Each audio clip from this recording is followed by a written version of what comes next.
Section 2. Now listen carefully and answer questions 11 to 16. Good morning, everyone.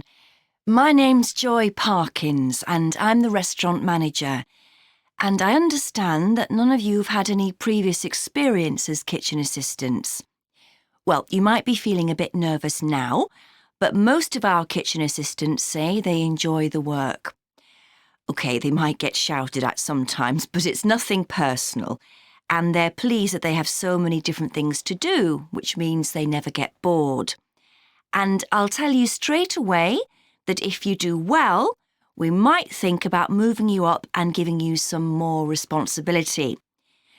Right, well, you've all shown up on time, which is an excellent start. Now, I'm glad to see none of you have unsuitable footwear, so that's good. You need to be careful as the floors can get very wet and slippery. Those of you with long hair have got it well out of the way, but some of you'll need to remove your rings and bracelets. Just put them somewhere safer today. And remember to leave them at home tomorrow, as they can be a safety hazard. Now, it's going to be a busy day for you all today.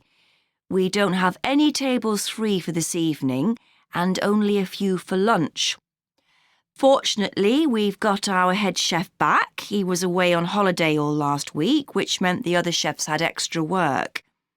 Now, I'll tell you a bit more about the job in a minute, but first, some general regulations.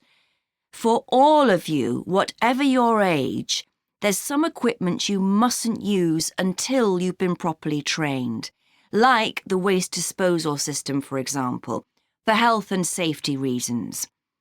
Then I think there are 2 of you here who are under 18. That's Emma and Jake, isn't it?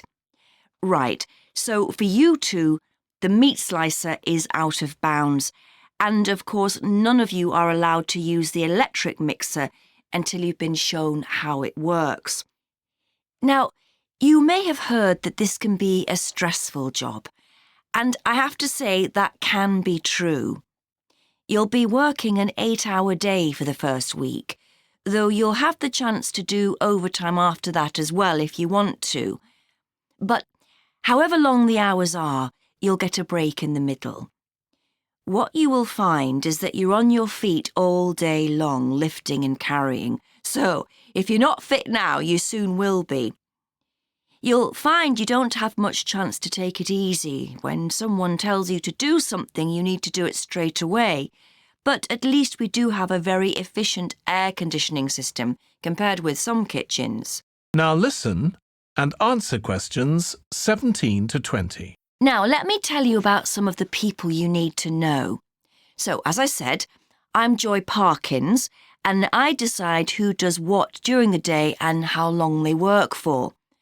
I'll be trying to get you to work with as many different people in the kitchen as possible, so that you learn while you're on the job. One person whose name you must remember is David Field. If you injure yourself at all, even if it's really minor, you must report to him, and he'll make sure the incident is recorded and you get the appropriate treatment.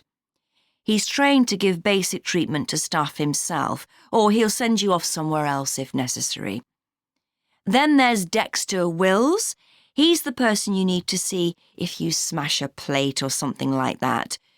Don't just leave it and hope no one will notice. It's really important to get things noted and replaced, or there could be problems later. And finally, there's Mike Smith. He's the member of staff who takes care of all the stores of perishables. So, if you notice we're getting low in flour or sugar or something, make sure you let him know so he can put in an order. That is the end of Section 2.